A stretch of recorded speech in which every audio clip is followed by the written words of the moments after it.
Hola a todos, bienvenidos al curso de dinámica clásica. Esta es la clase 4 y vamos a ver algo de sistemas no inerciales o marco de referencia acelerado y cómo eso afecta la percepción del movimiento.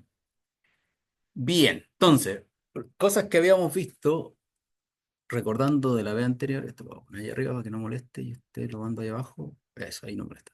Bueno, molesta más o menos. Cuando tenemos un sistema coordenado acelerado, tenemos que acordarnos de que mucha de la estructura que tenemos en mecánica vectorial la podemos hacer muy simple utilizando vectores, y especialmente relaciones entre vectores, los vectores relativos, o que básicamente es suma o resta de vectores.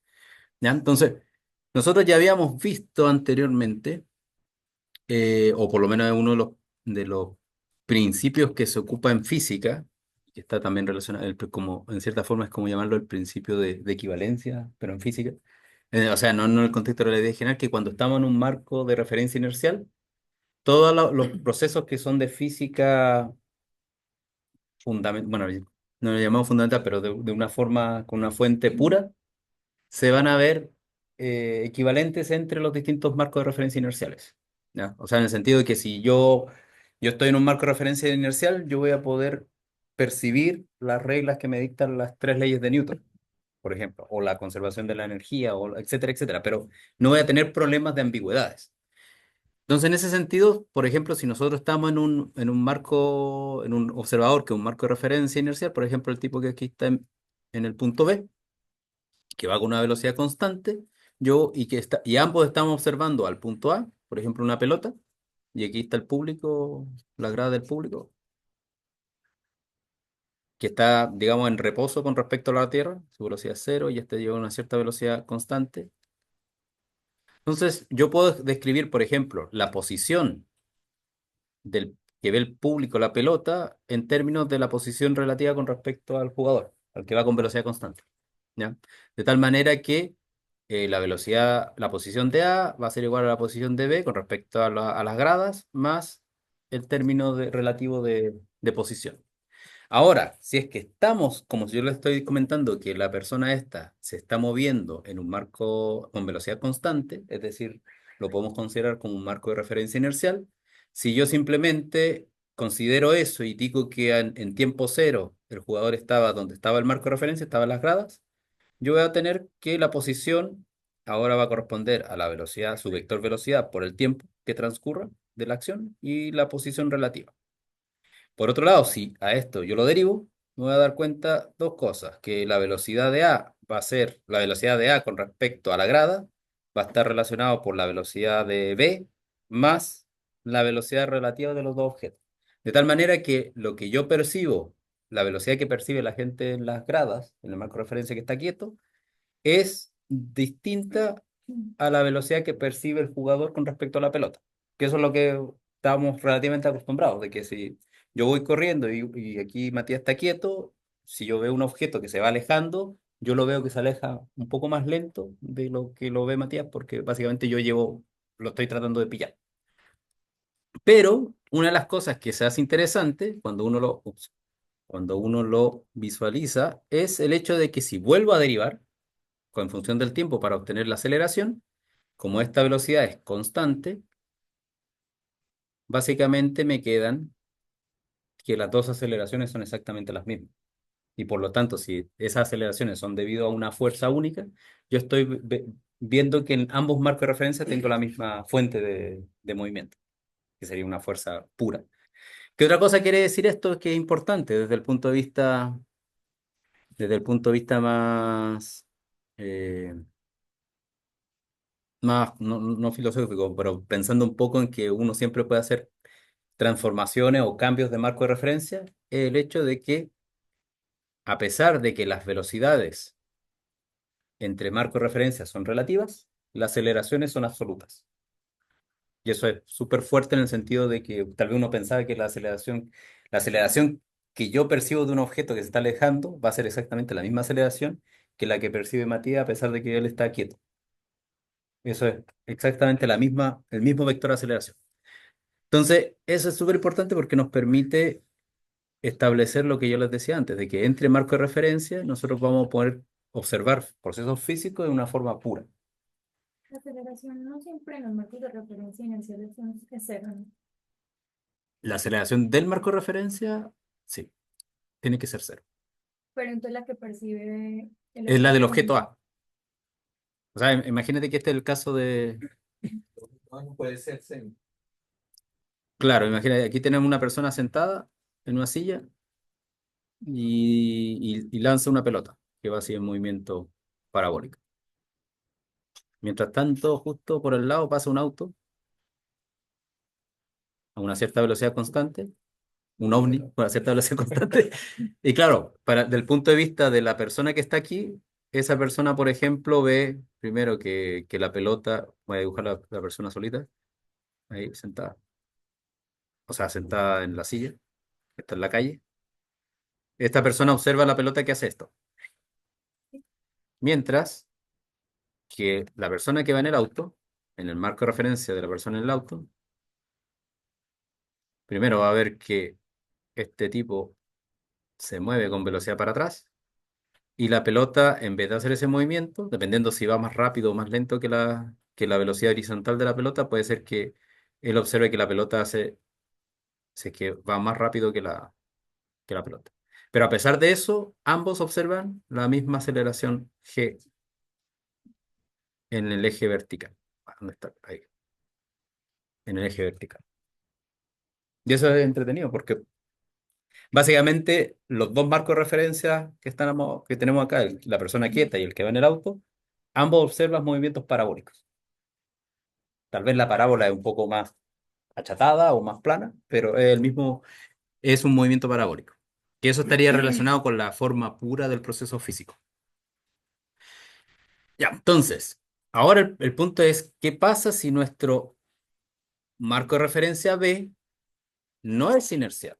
Eso quiere decir que está siendo afectado por una aceleración desde el punto de vista cinemático. Y esa aceleración puede estar siendo afectado por una fuerza. O sea, la consecuencia de la aceleración puede estar relacionada a una fuerza.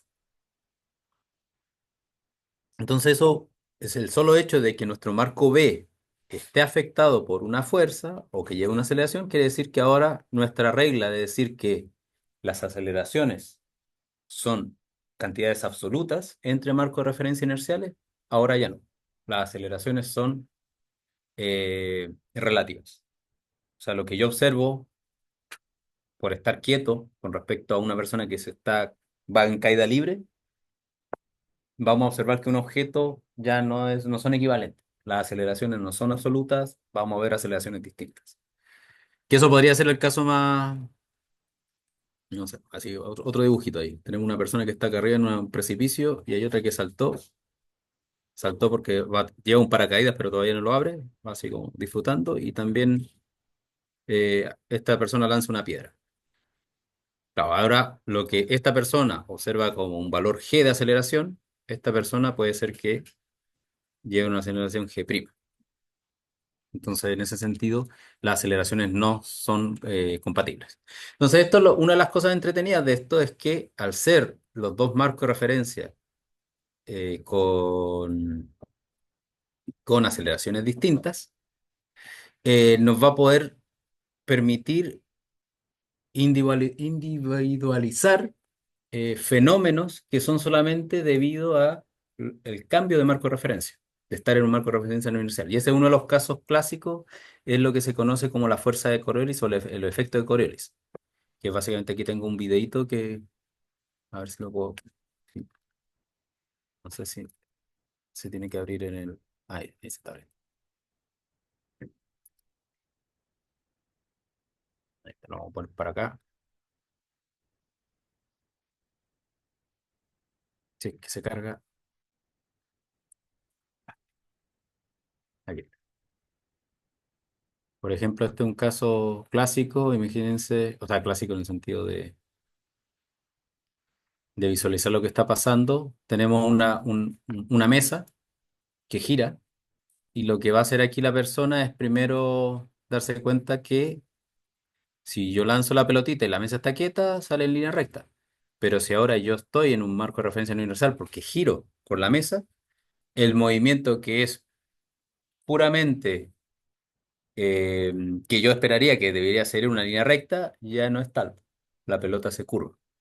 Entonces, una persona que va en este marco de referencia no inercial, que no sabe si es marco de referencia no inercial, porque yo estoy arriba de la mesa, podría pensar que aparte del movimiento rectilíneo, debe haber una otra fuerza eh, que está afectando el movimiento. Entonces, a ver, le voy a poner Coriolis Effect.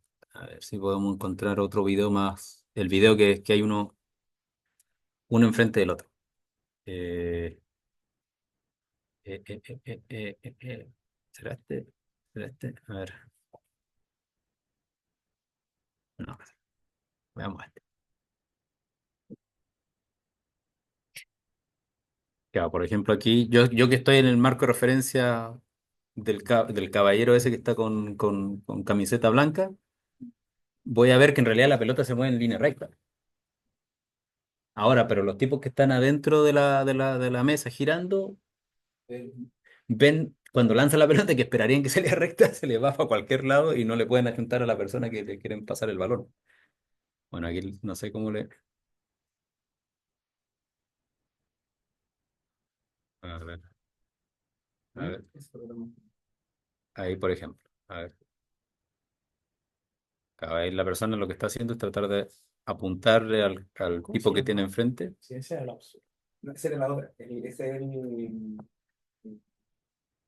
los mentales. A ver Sí, si... sí, sí.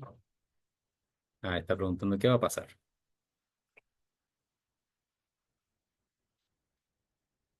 Y el problema es que le estoy achuntando solamente a las explicaciones que claramente no tenemos idea de lo que está pasando ahí, pero... No tan obvio, se llama. No tan obvio. Bueno, se evitan Bueno, puntos con la ciencia de la absorción. Ujú. Y con el otro tiene que ser comentar. Comentar, sí, se claro. evitan puntos. Bueno, digamos que en este caso la idea es que más que la curiosidad del efecto Coriolis es que nosotros vamos a poder explicar con la mecánica vectorial de dónde aparece el efecto Coriolis. Entonces, primero que nada, vamos a tomar un marco de referencia que tiene su propia base ortonormal.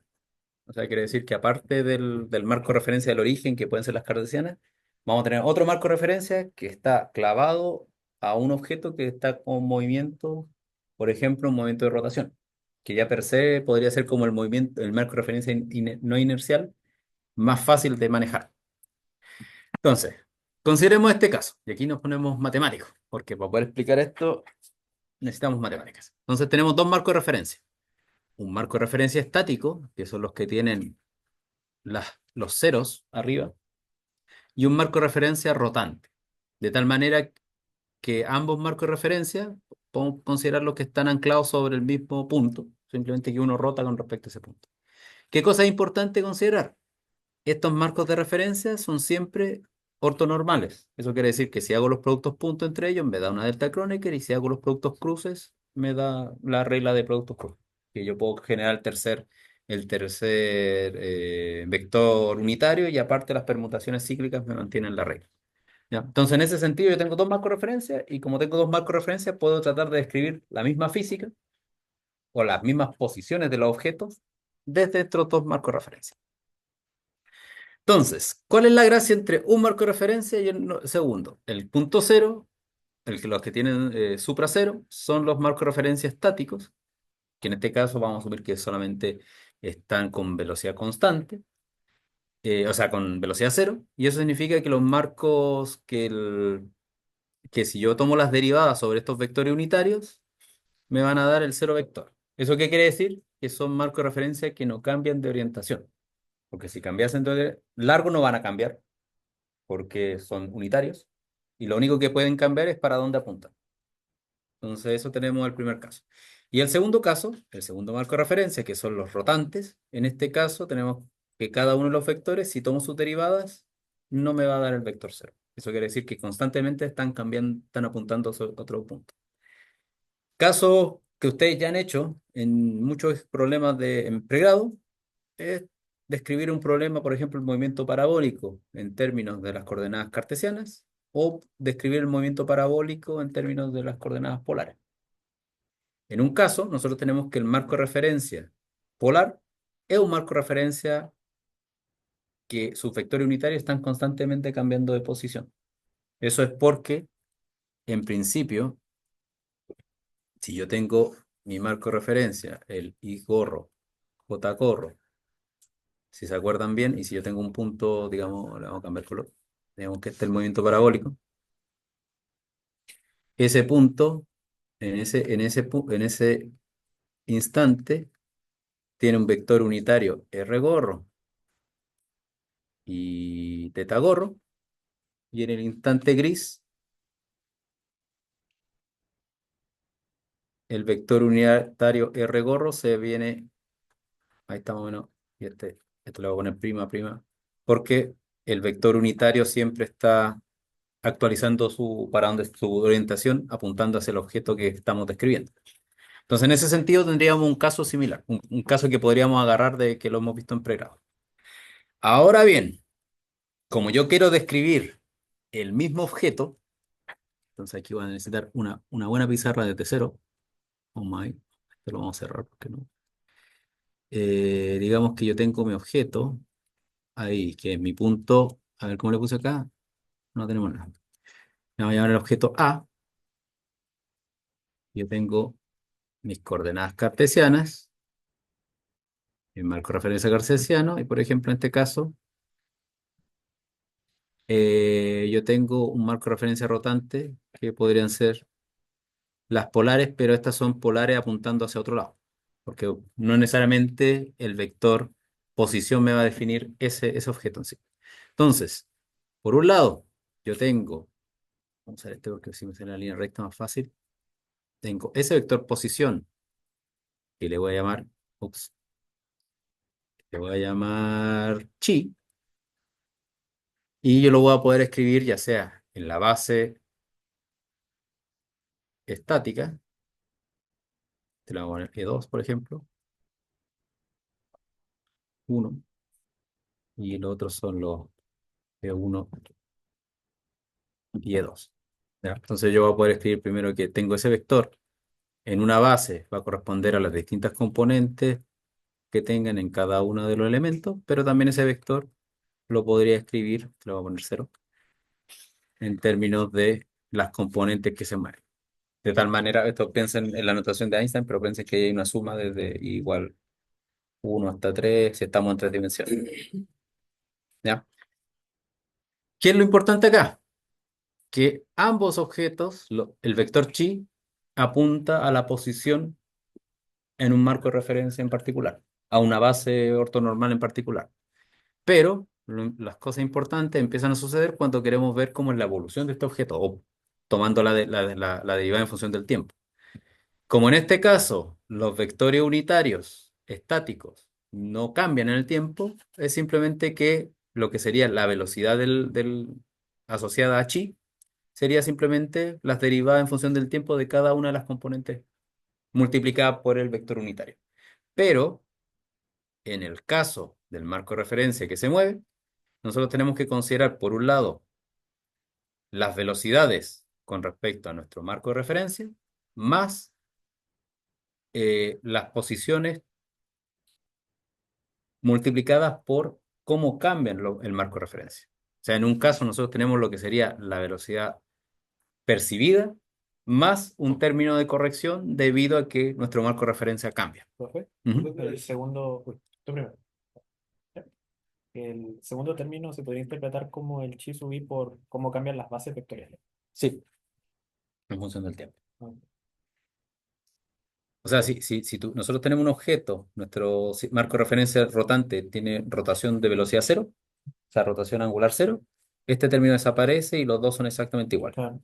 Pero el solo hecho de que empiece a rotar va a activar el... Entonces la base ortonormal va cambiando en cada instante. Sí. Ok. Vamos a considerar por ahora que está rotando, podemos considerar que rota con velocidad angular constante. Ujú. Por eso, Entonces, ahí me perdí. ¿Te puedes devolver a cuando definiste lo?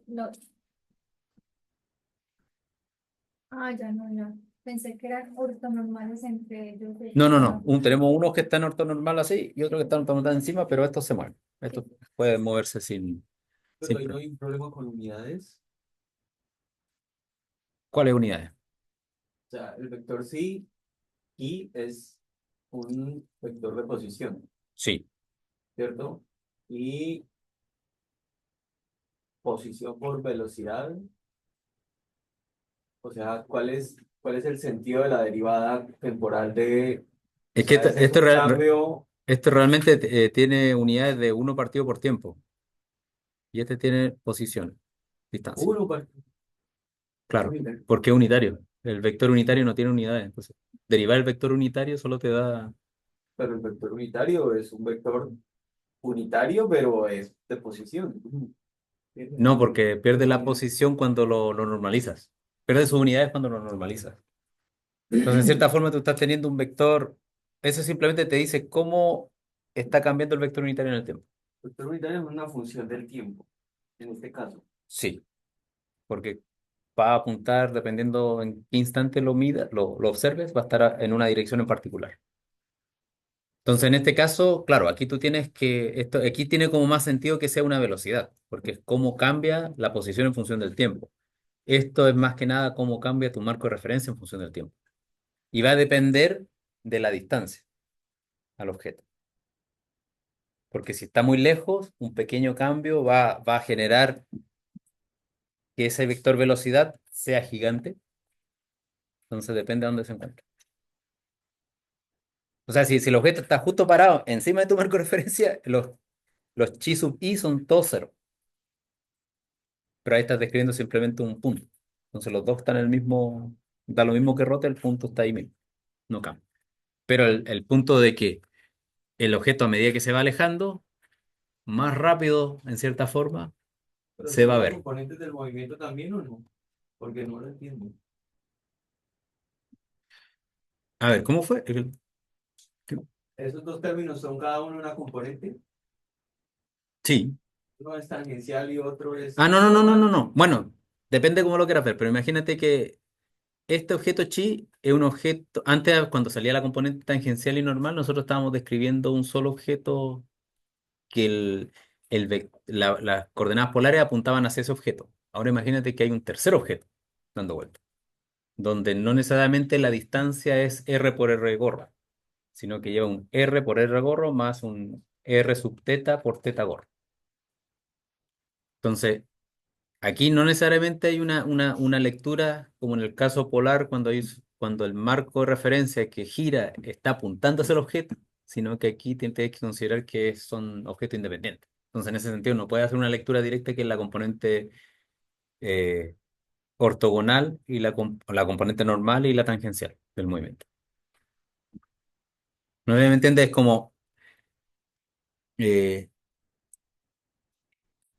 si yo tengo mi objeto y mi vector unitario r y teta gorro lo siguen todo el momento, si esto gira, esto no lo sigue.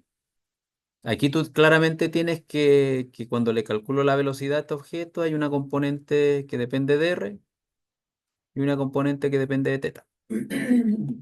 Y si el movimiento es circular, la componente en R es cero. Pero imagínate que ahora yo tengo mi marco de referencia R y teta y este objeto no tiene nada que ver con el movimiento de estos marcos de referencia. O sea, básicamente yo estoy haciendo, a ver si lo puedo hacer así. Ahí yo tengo, ups, yo tengo vamos a tirar una flecha. Tengo ese vector ahí y me deja esto. Y yo tengo ese marco de referencia y este marco de referencia. eh, ¿Lo puedo rotar? No, no me deja rotarlo. No, sí, no, sí. No. Ah, ¿cómo puedo rotar? Ah, aquí. Imagínate que está rotando como le da la gana, pero imagínate que esto ahí rotando, yo lo que percibo, o sea, yo veo que ese vector está quieto, pero desde el punto de vista del vector azul,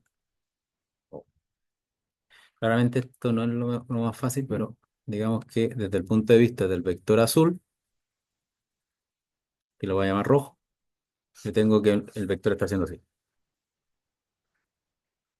Entonces, por un lado, yo tengo lo que es la velocidad que veo en el marco de referencia que gira, pero si yo quiero comparar qué está viendo el marco de referencia inercial con lo que está percibiendo el marco de referencia inercial, necesito un término de corrección. Y ese término de corrección, este término que está acá. Digamos, esto que está acá es la velocidad aparente. Lo que yo veo, si yo estoy clavado en la silla que está girando, pero si yo le quiero decir dónde Matías podría encontrar el objeto, yo le debo mandar más información. ¿Con qué velocidad estoy rotando yo también? Para que los dos objetos, para que Matías pueda apuntar hacia el mismo punto. Entonces, como en cierta forma es como lo que sucede cuando uno quiere observar objetos que están en torno a la Tierra o controlar, por ejemplo, un satélite que está en movimiento para que vaya a un lugar que visto desde la Tierra es ese punto. Tú le tienes que saber cómo estás girando tú, cómo está girando el otro objeto para poder que converjan los dos objetos. O sea, piensa que este vector que está acá apunta a la posición del objeto. Este también. La única diferencia es que uno está escrito en un marco de referencia y otro está escrito en otro. Esto que está acá es la velocidad en el marco de referencia inercial. Y esto que está acá debería corresponder a la misma velocidad. Salvo que para que las dos velocidades sean equivalentes, yo necesito, por un lado, entender la velocidad aparente, porque esta es la velocidad con respecto al marco de referencia que gira, y saber cómo gira el marco de referencia para poder lograr que sean equivalentes las dos descripciones. Esa es como la combinación de ambos objetos. Mira, veamos si con la siguiente se queda un poquito más claro. Entonces, tenemos un vector, tenemos una posición, perdón, el vector chi. Tenemos la velocidad del vector chi, o el cambio del vector chi en función del tiempo, y tenemos nuestro marco de referencia. Como lo venía diciendo recién, nosotros tenemos el cambio del vector chi en función del tiempo, va a ser, en un caso, la velocidad en el marco de referencia inercial. ¿Por qué es inercial? Porque depende solamente de los vectores unitarios E0. Mientras, el mismo vector velocidad, o el mismo cambio del vector chi con respecto al tiempo, pero en el marco de referencia no inercial, va a estar compuesto de dos términos. El primer término, el que comentaba recién, es la velocidad aparente o la velocidad en el cuerpo.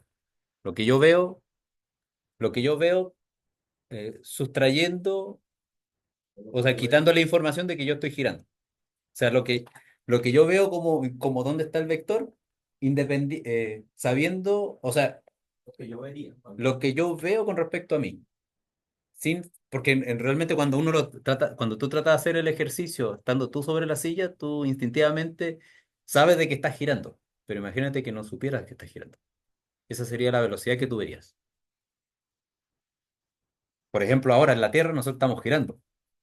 Nosotros nos estamos considerándonos inerciales, pero en realidad no somos inerciales, porque estamos sobre una superficie de un objeto. Entonces, si yo quiero describir el movimiento de la Luna con respecto a la Tierra, uno podría decir, es obvio, cada 28 días da una vuelta. Pero para poder considerar eso, tienes que saber de que en realidad, si tú la quieres observar desde la Tierra, tienes que considerar que la Tierra gira. Entonces, la posición de la Luna no es tan trivial a priori. Desde el marco de referencia, todo, inercial es todo trivial. Bueno, trivial, es fácil de describir, porque ahí funciona la ley de gravitación universal, sabes que la fuerza es 1 partido por r cuadrado y lo que sea, pero cuando quieres entender el movimiento de 1 partido por r cuadrado estando sobre el planeta Tierra que está girando, ahí se complica la visión. Por eso lo que sucedía antes con los planetas en el sistema solar, que había eso, bueno, que las órbitas, como las describían los griegos, que habían periodos que eran... eh, no me acuerdo cómo se llamaba cuando iban avanzando, pero cuando está Mercurio retrógrado y ya están todos enojados. Es básicamente, son los movimientos relativos, porque estamos viendo el movimiento de los otros planetas, que se explica súper bien desde un marco de referencia inercial, desde un objeto que no es inercial. Y por eso el movimiento aparente a veces avanzaba, era progresivo, y después era retrógrado de algunos planetas. Eso es lo que nosotros veríamos acá, si es progresivo o retrógrado. Ya, entonces digamos, volviendo al punto en cuestión, nosotros tenemos que el cambio de nuestro vector posición chi, dependiendo del marco que estemos, vamos a tener dos cantidades. Una que sería como la velocidad en el marco de referencia inercial y otra sería la velocidad que percibe el cuerpo.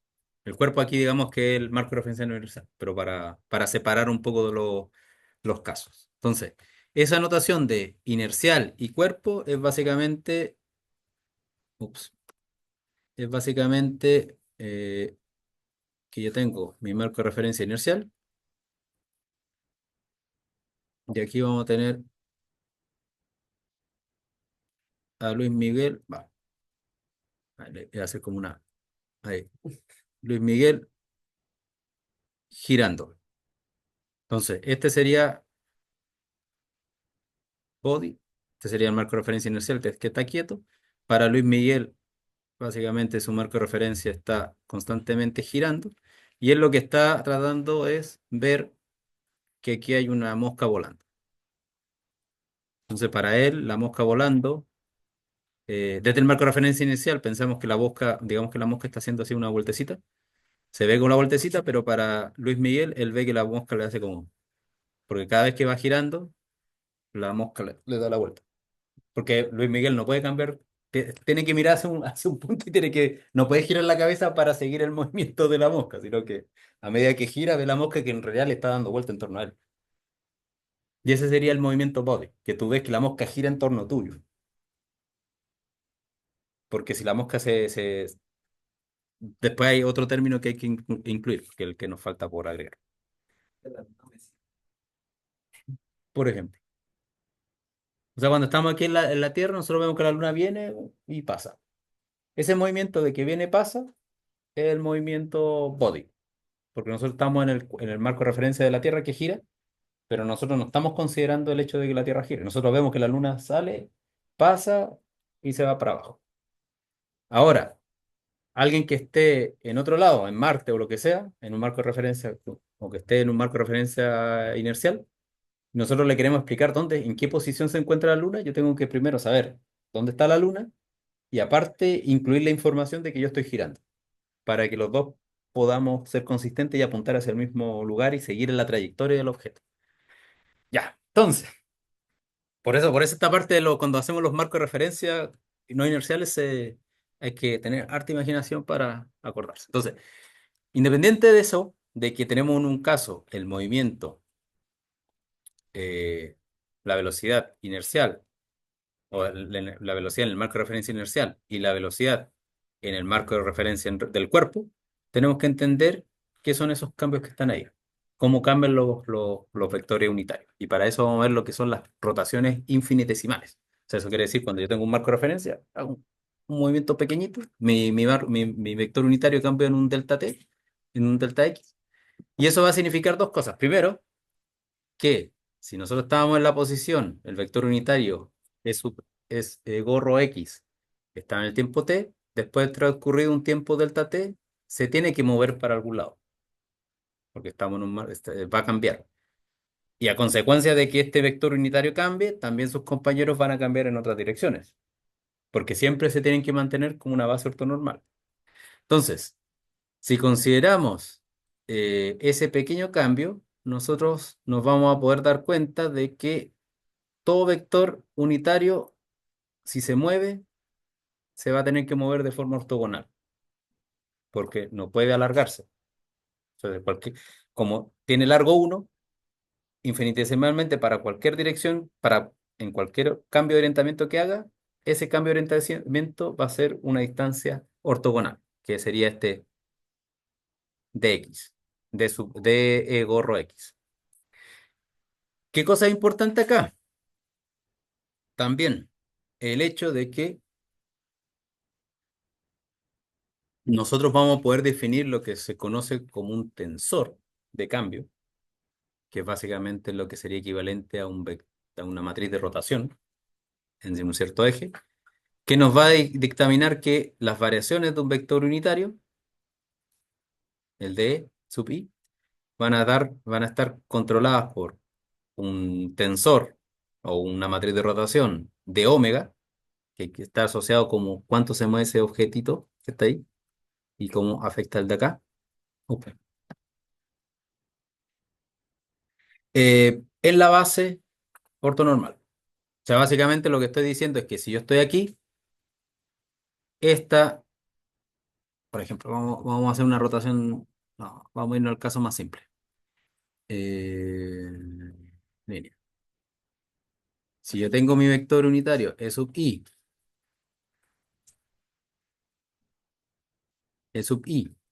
y yo sé que tengo E sub i, E sub j, por ejemplo, cualquier movimiento que haga este objeto ortogonal, si simplemente la rotación ocurre con respecto al eje z, le voy a poner eje z, este y y este sub x, cualquier movimiento que haga con respecto, porque la rotación está en el eje z, va a decir que mi deflexión de i siempre va a ser una cantidad con respecto al no, alfa x por E sub i gorro, porque todos los movimientos van a ser con respecto a esa cantidad. Claramente, si hay una rotación, ahí, que no se ve, intermedia, que está en un ángulo raro, en ese ángulo, que hay, con respecto a eso está girando mi cantidad, va a haber una combinación lineal. Yo voy a tener alfa x, E sub i, más alfa z, E sub z, etcétera, etcétera. Por ejemplo, el T sub x, porque van a ser las distintas combinaciones con lo que cambian. Porque siempre va a ser ortogonal, o sea, esto siempre va a ser E sub x punto de E sub x, tiene que ser siempre cero. Y lo mismo por los otros, etcétera, etcétera, etcétera. Ya, eso simplemente es para decirle de que en realidad, si uno quiere ser general, yo puedo escribir que la variación de mi vector unitario en una rotación infinitesimal o en una cantidad dt, la evolución en dt, siempre lo puedo escribir como esta matriz que está acá y en las direcciones de los mismos vectores unitarios. O sea, descomponer la rotación en términos de la misma base. ¿Qué vamos a lograr acá? Primero que nada, eh, si esto yo lo multiplico por un E sub j, o sea, si yo les digo que E sub j es básicamente de omega y j, o sea, perdón, justo le borré, cambié el coso del journal y ahí sí, por E sub j, y yo voy y hago producto cruz por E sub j, por ejemplo, producto punto. Esto yo sé que es cero, excepto o sea, que es cero para todas las cantidades cuando j es igual a i, pero para la otra no. Entonces, si hago eso, ya tendría como E sub j, o E sub k, mejor. Va a ser de omega i j por E sub j, E sub k. Y esto se transforma en una delta, jk, y así yo puedo saber cómo son las cantidades que están asociadas a estos objetos. O sea, cómo describir la rotación con respecto a ella misma. Entonces, una cosa importante es que, dependiendo cómo yo actúe la derivada, o sea, la derivada, cómo hago el producto crudo entre i y j, en realidad las rotaciones o estos tensores son antisimétricos. O sea, si yo cambio el x por el y, exactamente igual, pero en signo opuesto que el y por el x, o el y por el x. Bien, ¿qué va a pasar con eso? Esto es simplemente para que lleguemos a una cosa que vimos la clase pasada, pero aquí la estamos derivando matemáticamente. Entonces, por ejemplo, si tenemos la variación del vector E1, ese va a ser de omega 1, j, de 1j, EJ. Y eso va a ser el 1,2, el 1,3, y como les dije, el 1,3, al ser negativo, puede ser negativo con respecto al 3,1. ¿Ya? Por eso yo lo estoy escribiendo como de esa forma. Ahora, si hago lo mismo con el 2 y con el 3, con el de E2 de E3, yo aquí voy a tener que escribir lo que sería el de omega 2j, bueno, le voy a poner 2, 1 por E1 más de omega 2, 3, E3, y si hago el 3, sería de 3, 1 E1 más D omega eh, 3, 2, E2. Porque el E3 no puede ser porque es ortogonal. Si se dan cuenta, todos los objetos los puedo ordenar de esa manera. Pero aquí lo interesante es que yo básicamente tengo tres objetos y esos tres objetos yo los podría ordenar como un... O sea, tengo tres objetos, perdón. Yo tengo estos tres objetos que están acá, perdón, los D omega. Y esos D omega, cada uno va a estar pesado por un elemento de mi base. Eso quiere decir que en principio D omega, que lo está escribiendo como un tensor, como una matriz, es realmente un vector. Porque yo lo tengo que, como les digo, si yo puedo escribir que Es un vector, pero respecto a los componentes, no. es un vector porque tiene tres componentes y cada una de esas componentes está pesado por un vector unitario. O sea, yo tengo que, en base de esto, de omega, perdón, espérense. Para explicarlo de una forma más fácil, es si yo tengo esto de K, que es básicamente de omega KJ EJ, ¿ya? Yo aquí lo que estoy viendo es que tengo tres componentes, un 2 3 un 2 3 multiplicado por los J, y cada uno de estos elementos que están acá está acompañado por un vector unitario.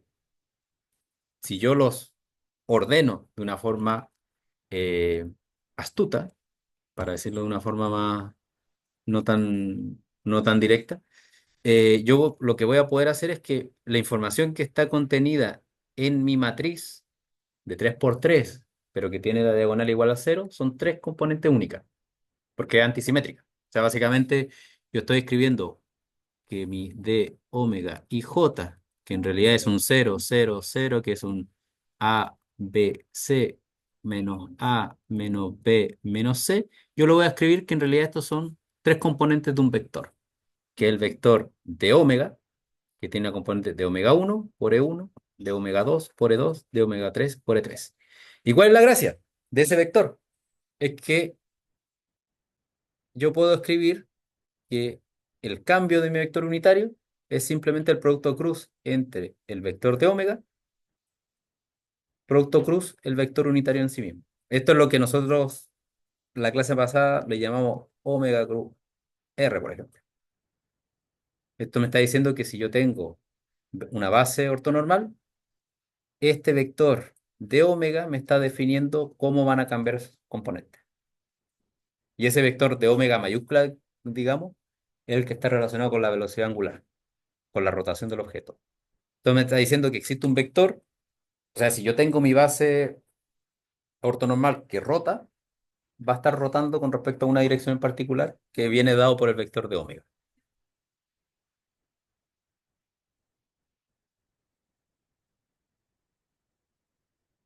Mira, vamos, vamos, vamos de nuevo.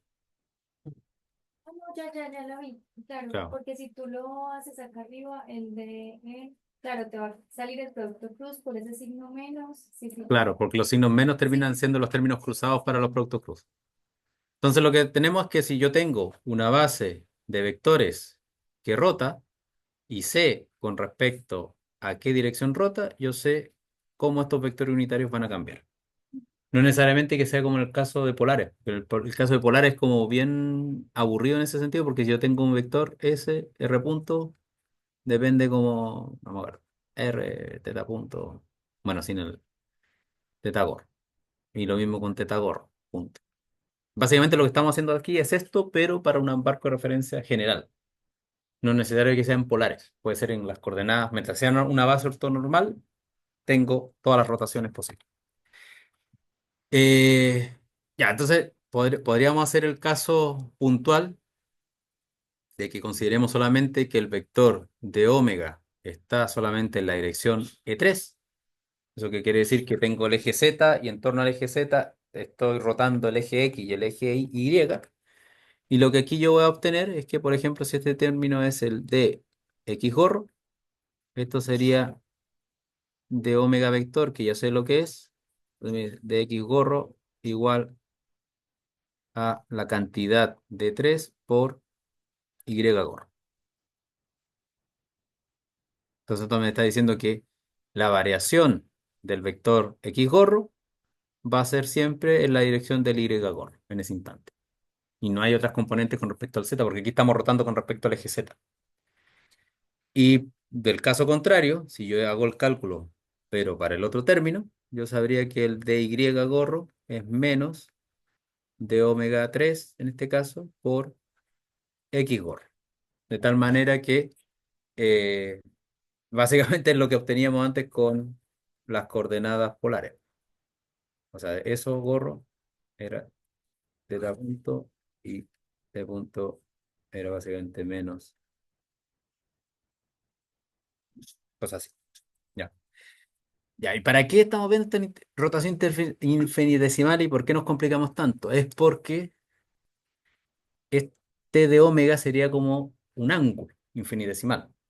Y en realidad que cuando tenemos movimiento, a nosotros nos interesa cómo va cambiando esa cantidad y nosotros tendríamos lo que sería el vector velocidad angular del marco de referencia. Usualmente nosotros podemos considerar que que la rotación es con respecto a un eje que está fijo y que la rotación siempre ocurre, puede ir más rápido o más lento la rotación, cambiaría la magnitud del vector velocidad angular, pero usualmente uno podría tener ese vector fijo. En este caso podríamos hacer que el vector velocidad angular también se mueva y hacer todo más complicado, pero no somos tan malos. Entonces, si nos damos cuenta, en este caso las rotaciones infinitesimales, nosotros tendríamos que el de omega sería básicamente de phi por el vector normal, el vector de la rotación, y por otro lado, el vector velocidad angular sería phi punto por el vector de la rotación, para donde está girando. De tal manera que si juntamos esto con lo que está acá, hacia grosso modo, y yo divido por 1 partido, vale, divido por dt, a lo que los matemáticos no les gustaría, nosotros obtendríamos que la variación o el cambio que nosotros teníamos como el término asociado a el movimiento del marco de referencia con respecto al marco de referencia inercial, viene dado por nuestro famoso término de omega cruz el vector unitario, la base de vector unitario. Ya, eso es simplemente porque ahora podemos realmente trabajar sobre las fórmulas que vimos anteriormente, porque ahora tenemos la información sobre esto que está acá, ese término que está ahí, lo tenemos controlado. ¿Eso qué quiere decir? Que eh, nosotros teníamos que de chi a dt es básicamente de chi sub i por dt e sub i más, perdón, más chi sub i por de e sub i dt. ¿Ya? Ahora nosotros conocemos cuánto vale eso. Esta cosa que está aquí vale omega cruz los distintos vectores unitarios, porque son las derivadas con respecto a esto. Esta es la fórmula, todo esto que como 15 minutos que estuvimos lidiando con derivadas y rotaciones infinitesimales fue para explicar ese término. Pero, qué cosa aquí está interesante es el hecho de que, voy a cambiar a negro y lo voy a poner quizás más grueso para que se entienda mejor, para resaltar ese punto, que acá tenemos de chi a dt igual de chi i a dt por e sub i.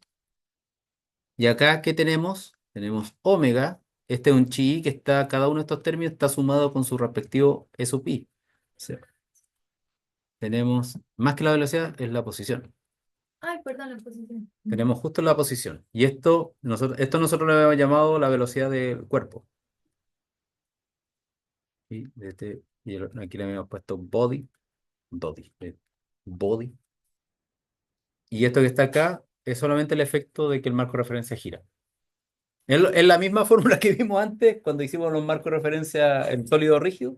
Es exactamente la misma fórmula, solamente que la estamos repensando. Eh, Ahora, como chi realmente un vector cualquiera, no necesariamente la posición, puede ser cualquier vector que nosotros queramos descomponer entre marcos de referencia inerciales, lo podemos aterrizar a que sea realmente la posición. Tenemos la velocidad en el marco de referencia inercial, va a ser igual a la velocidad en el marco de referencia, o la velocidad aparente, la velocidad en el marco de referencia del cuerpo que rota, más un término correctivo debido a la rotación misma.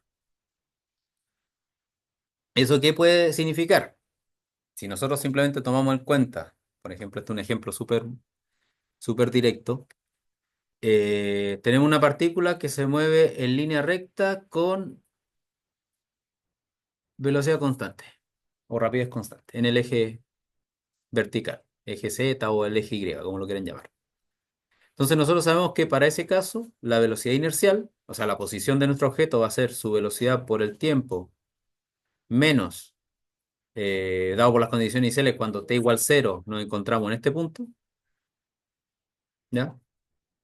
Si yo lo derivo con respecto al tiempo, yo voy a encontrar su velocidad en el marco de referencia inercial, que es velocidad constante en la dirección j-gorro, porque no estamos yendo para arriba. Pero si consideramos que existe otro marco de referencia, pero es el marco de referencia de la circunferencia hasta que está girando, o sea que estos vectores en realidad se van a mover, yo puedo describir, primero que nada, la conversión entre marco de referencia, que es básicamente una transformación de rotación, o sea que quiere decir que el vector y gorro es coseno de teta por y gorro cero más seno de teta, j gorro cero. Básicamente esto es una transformación ortogonal entre un marco de referencia, entre ese marco de referencia y j gorro con respecto al marco de referencia y gorro cero, j gorro cero, y que dependiendo del ángulo que se encuentre, yo los puedo describir. O sea, básicamente yo estoy diciendo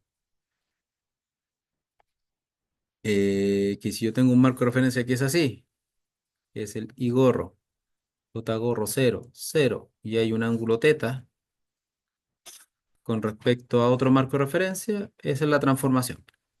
Digamos que eso es matemática directa. No hay ningún cambio particular. ¿Qué cosa podría ser importante? Si ese ángulo teta varía en el tiempo. Y ahí tendríamos la transformación entre cada uno de los campos. ¿Qué significa eso? Que si yo hago eso, o sea, si yo agarrase mi posición y la describo en términos de los vectores I j para una velocidad omega teta igual omega t, por ejemplo, velocidad constante angular, yo voy a poder observar distintos efectos, ¿ya? No vamos a hacer el cálculo directo porque ya lo tengo aquí procesado.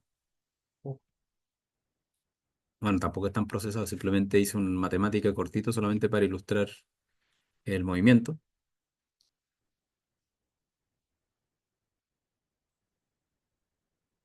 Eh, por ejemplo, aquí tenemos un matemática.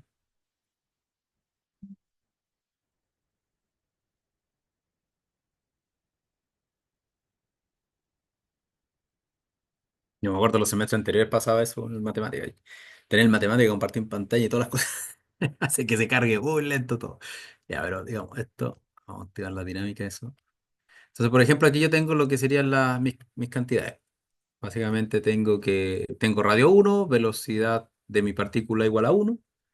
Velocidad angular, en este caso sería 0,2 pi, pero ahí lo anulé. Y aquí tengo las posiciones con respecto a cada uno de los términos.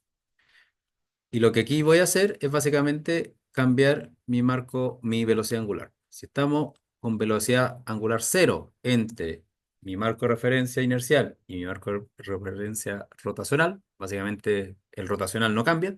Yo tengo, aquí no se ve, pero hay una línea recta ahí, que es la partícula, como yo la vería, la trayectoria de la partícula. Pero si la velocidad angular empieza a subir, uy, me pego un salto muy, digamos, si la velocidad angular empieza a subir, imagínense que yo estoy sobre la circunferencia que rota. Esto es lo que yo veo al rotar. Yo me doy cuenta de que podría pasar esto. Si ahora si estoy girando mucho, yo lanzaría la pelota que está simplemente avanzando con velocidad constante en el marco de referencia inercial. Yo la vería que se daría 2 vueltas y casi me pega de vuelta. O sea, si coordino bien la velocidad de rotación, podría lanzar la pelota a ver qué hace con una vuelta y recibirla yo mismo. O sea, eso es básicamente que se lanza la pelota y doy otra vuelta y la vuelvo a pillar cuando la encuentro. Y en principio estos son los tipos de efectos que debería observar o debería incluir cuando hay cambios de marco de referencia. Ya, porque en la próxima clase vamos a ver, porque aquí lamentablemente nos quedamos en la velocidad, en la primera derivada con función del tiempo. Próxima clase, vamos a ver la segunda derivada con función del tiempo, y ahí es cuando se manifiesta el efecto Coriolis. Porque aquí simplemente el hecho de que yo estoy girando y estoy tratando de escribir un vector posición mientras yo estoy girando. O sea, ¿cómo sería la forma más fácil? Aquí tengo mi marco de referencia y me quedé, este es mi marco de referencia rotante y yo estoy tratando de escribir la tasa. Yo sé que está a esa posición la tasa, pero cuando estoy apuntando acá, ahora apunta ahí. Y cuando estoy apuntando por acá, no sé, por allá la espalda, y etcétera, etcétera. Pero, aunque la tasa está quieta, con respecto a mi marco de referencia, yo le estoy percibiendo que tiene una velocidad, que tal vez tiene una aceleración, y que usted, al estar en marco de referencia inercial, ustedes saben que la tasa está súper quieta y no hay ninguna fuerza actuando. Pero desde mi punto de vista, desde el marco de referencia, Si usted le pone cero ¿cero qué? a la velocidad del objeto de matemáticas. Se mantendría en el borde. A ver, ¿dónde está el matemático? Cero. Vamos a poner cero. No, no, R. ¿R cero? Va. No, la No, no. velocidad cero. O sea, que en el marco de referencia inercial sea cero. Yo vería solo una circunferencia. Sí. Bueno, ahí se volvió loco el parametric plot, pero yo vería la circunferencia básicamente porque como al estar quieto en un borde y yo estoy girando, yo vería que está así. Me lo imagino como tener una cámara aquí apuntando y viendo el objeto. Entonces, a medida que yo me voy moviendo, él tiene que Claro, hacer así. claro. Y de hecho eso me acordé de no sé, estamos bien con el tema. Se me olvidó cómo se llama que yo me acuerdo que el año pasado sí salió por chance, por conversaciones, la esfera de la muerte en motocicletas, esas que se suben ahí, pero hay gente que se ha puesto una GoPro y estaría fijando el marco de referencia del motociclista. ¿Cómo se ven las otras motos dando vueltas? Porque uno tiene la esfera y se ve que las motos están así, todas tranquilas. Pero para el que está dentro de la esfera, en la moto, es un caos de cómo se mueven las otras motos. Eh, eh, GoPro, creo que era. Creo que se llama Una esfera. pregunta. Dime. Cuando, por ejemplo, tiramos un frisbee con harta velocidad, eso es lo que usted mostró en el simulador, que cuando la velocidad angular es muy alta, se devuelve. Hace como una especie de una rotación y después vuelve a correr. Sería como algo así, ¿no? Claro, imagínate que en realidad el frisbee va con una velocidad constante y simplemente tú estás girando tan rápido en torno al frisbee que lo alcanzas a pillar. Mira, aquí no sé si con este video van a quedar un poco más claros, pero mira, ahí se sube el motociclista Ok. a la esfera de la muerte, que en realidad desde el punto de vista de los espectadores dicen, no es que estén haciendo unas piruetas muy, muy raras, porque siempre se ven que están así como girando. Pero del tipo que está dentro de la esfera debe estar súper complicado tratando de evitar chocar con algo. Bueno, por ahí van a empezar a... Ahí va. Ahí digamos, ellos van todos con velocidad más o menos homogénea, por eso se ven tranquilitos, pero llega un momento donde dicen, volvámonos locos. Y a pesar de que todos simplemente están girando, lo más probable con velocidad constante, mira, por ejemplo, ese que sube y baja, él lo más probable es que simplemente está haciendo una circunferencia. O sea, ese que sube y baja, en realidad, lo más probable es que desde la esfera está haciendo otra máxima circunferencia, pero en un ángulo exacto.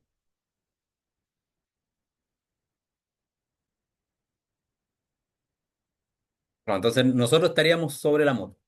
Y para eso todos los movimientos que son inerciales, o sea, movimientos uniformes circularmente con velocidad constante, que serían las motos, pero en distintos planos.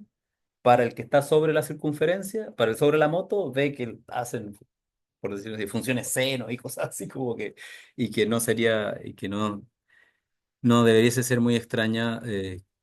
Ahora metieron un cuarto acá, un cuarto motociclista, y ellos van tranquilos, pero...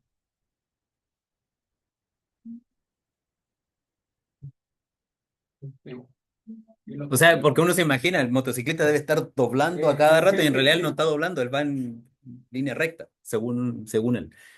En su marco de referencia, él va en una línea recta, simplemente que está tratando de hacer una máxima.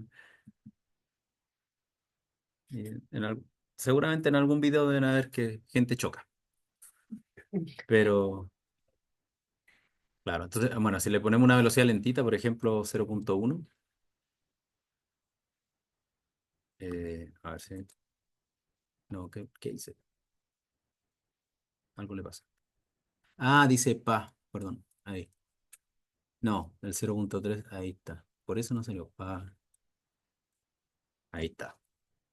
Claro, ahora con velocidad lenta, Pero la cero no, a ver, otra vez la cero.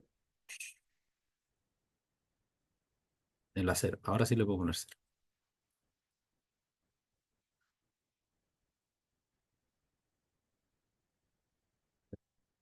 El omega. Sí, Ahí está. Y si yo lo cambio de.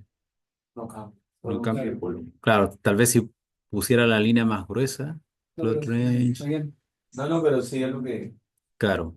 Y ahora si en vez del radio 1, la partícula hubiera estado en 0,5, la mitad que su posición inicial es en 0,5, tuviera una circunferencia en 0,5 independiente.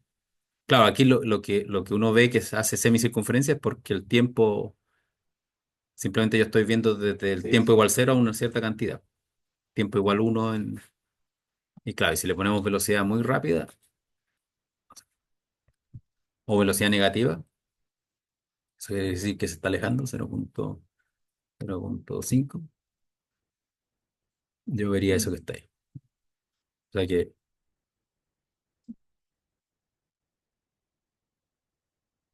no. Pero bueno, eso es lo que hay. Ya, y de ejercicio, para que practiquen también, este es el famoso problema Eso es de... como cuando uno ve despegar un cohete de SpaceX, que como que hace, ¿no? ¿Cuál? De la ¿Este? Tierra.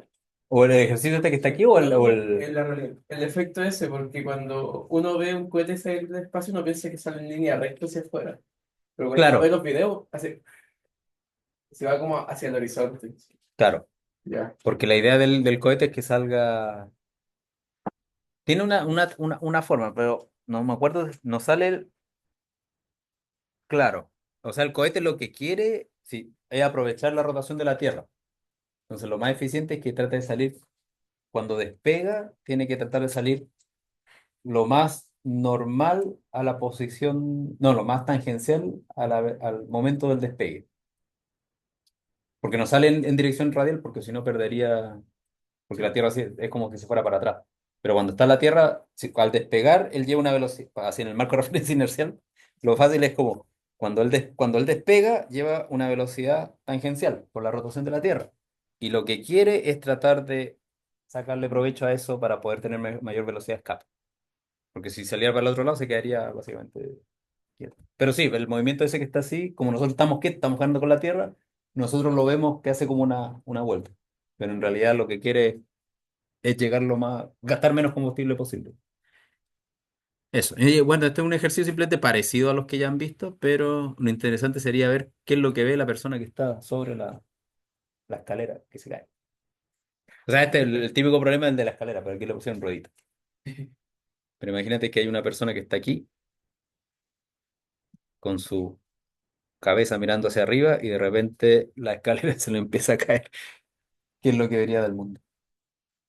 Quiero que vean el punto A. ¿Cómo? Quiero que vean el punto A, ¿cierto? No, bueno, este problema no es para eso, pero sí, o sea, este problema se puede tratar de la forma que vimos, pero básicamente encontrar la velocidad, la aceleración angular del palo cuando, en este instante, básicamente. Claro, claro, la aceleración angular del palo al irse cayendo y por otro lado la velocidad y la aceleración del punto B, del punto que se está deslizando. Pero también se puede hacer con los marcos de referencia no inerciales. Muy bien, entonces vamos a dejar la clase hasta aquí. Recuerden la tarea. Mañana, para los que no se desconecten, los que están